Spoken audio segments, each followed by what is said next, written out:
All right, now heading to Capitol Hill, where both chambers of Congress are silent. The Senate has adjourned for the weekend, extending the government shutdown until at least Monday. That will mark the 34th day, making it the longest funding lapse in U.S. history. All this as federal food stamps and money that is used for them will expire tomorrow, leaving 42 million Americans without access to it. Lawmakers are still trading blame. These people are stone cold extremists, liars, starting from the very top. Talks will go nowhere if Republicans remain completely intransigent and resistant to any compromise on extending the health care coverage. This administration, we're like guys running around, with a leak in a damn wall, trying to plug it with bubble gum. Why don't the Democrats just stop this entire charade and reopen the government so that we don't have to try to make this thing work on a shoestring budget?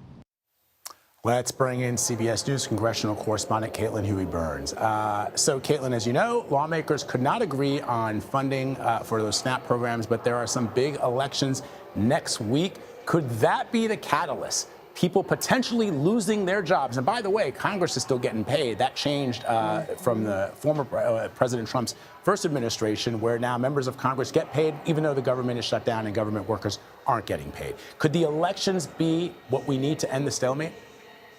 Well, Vlad, once again, I'm talking to you from a virtually empty Capitol. Lawmakers are not here. This is headed towards possibly the longest shutdown in history, and there really is no end in sight. But you mentioned that election. Vlad, there are a couple pressure points that I'm watching for. Tomorrow, Saturday, November 1st, that's when those SNAP benefits run out for over 40 million Americans.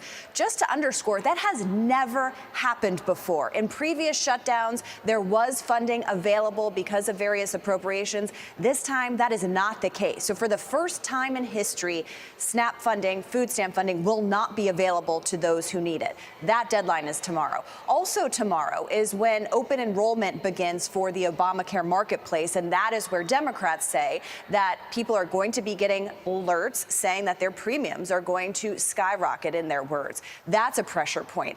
The third pressure point that we're watching is Tuesday, the elections in Virginia for governor, New Jersey for governor, big race where you are in New York City for mayor, and a big ballot measure out in California on redistricting. But those races, those gubernatorial races, are really what could be something that gives Democrats and Republicans some data points here and a way not to change strategy until those elections are over. So that could be a pressure point. But Vlad, I've got to underscore that still at this point, a month into this, the leadership of the two parties are not talking to each other. They are hoping, Democrats are hoping, that now that President Trump is back stateside from his overseas trip, they could negotiate a little bit, but there also seems to be no appetite for that as well. So we're stuck in the same place that we have been. We'll see whether Saturday, tomorrow, really ramps up the pressure. So, as you know, Caitlin, the president is calling for Senate Republicans to initiate the nuclear option. Explain to our viewers what that is and why it hasn't been done yet. Yeah, that's essentially Senate speak for getting rid of the filibuster. That has been what has been going on here. Remember, you may think Republicans control the Senate. Well, they do, but they don't have a supermajority. You need 60 votes to get anything passed through the chamber. That's always been the case. And they don't have that. That's why they need Democrats to support anything they want to do in terms of legislation. And that's why Democrats have been holding out as a point of leverage here. Now, they have gotten rid of the filibuster for various things, judicial nominees among them. This, though, on legislation has been a road that many on both sides don't want to go down, because that opens up a whole Pandora's box here. If you eliminate the filibuster, that means if Democrats are in control, they can pass essentially whatever they want. Republicans can pass whatever they want. So leadership on both sides is a little bit wary of this. President Trump has brought this up before, but leadership has kind of put it to the side. We'll see whether this makes any difference. So, yeah, any indications at all, Caitlin, from your sources that Senate Republicans are even considering this? Or is it just, yeah, we hear you, Mr. President, but it's a no-go? A little bit of the latter, Vlad, because they know that if Democrats were to take control, they could pass a lot of their priorities. And it's also, a warning to Democrats, because Republicans could pass a lot more than they are right now. So it is a very tricky road. But if you're the president looking at all of this, you're probably saying, you know, just get it over with. The reality, though, of what that means for the future is very different. Yeah, indeed. All right. Caitlin Huey-Burns for us. Thank you, Caitlin. The president is leaving Washington on the heels of his comments about the filibuster. CBS News senior White House and political correspondent Ed O'Keefe joins me now to talk about that. Ed, you heard the conversation Caitlin and I were just having. The president has been rather hands-off when it comes to the shutdown in the last few weeks until this filibuster comment. What's he thinking here? What's the strategy? Well, he's thinking that he's fed up with the fact that Democrats have gone this long without giving him the 5 more votes needed to get to that 60-vote mark. And so you saw the vice president yesterday say, thanks to those 3 moderate Democrats that have voted with us to keep the government open, we need to find 5 more. There has been no active push by this administration that we can discern by either the vice president or the president. In fact, the vice president yesterday was like, well, if anyone would like to talk to us, come on by here.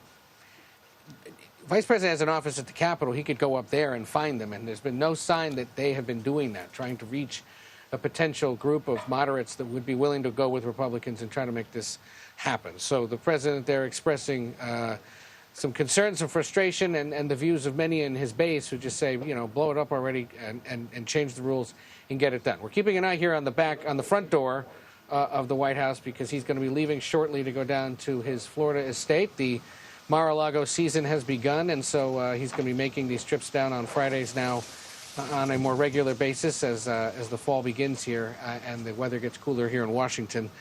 He can, of course, be president from Florida, but it's another sign of somebody else leaving Washington without resolving the impasse that's been going on for what is it now, 31 days. We're losing count. Yeah. Indeed. Ed, let me ask you also about another nuclear option, but this one, literally, the president's call to resume testing of nuclear weapons. Any new details on that front? No. This was asked also yesterday of the vice president, who essentially clarified what the president was saying by suggesting, look, we have a large nuclear arsenal. Russia does as well. China has one that's growing and could catch up to the other 2 of us in the next 5 years or so. All the president wants to do is ensure that the system is still working.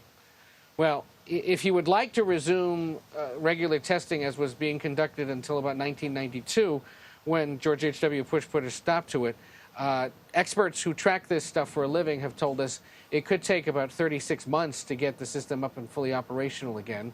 And each test can cost at least $140 million. So it wasn't clear whether he's talking about just making sure that the hatches on the doors from land-based nuclear weapons work, or making sure that they can be fired from a submarine, or that the launchers that can loft them into the air are working, or that the hatches on the B-2 bombers that might drop them are operating, or if he actually meant that he wants to be firing some kind of a weapon that would be carrying nuclear-tipped warheads to someday hit somewhere.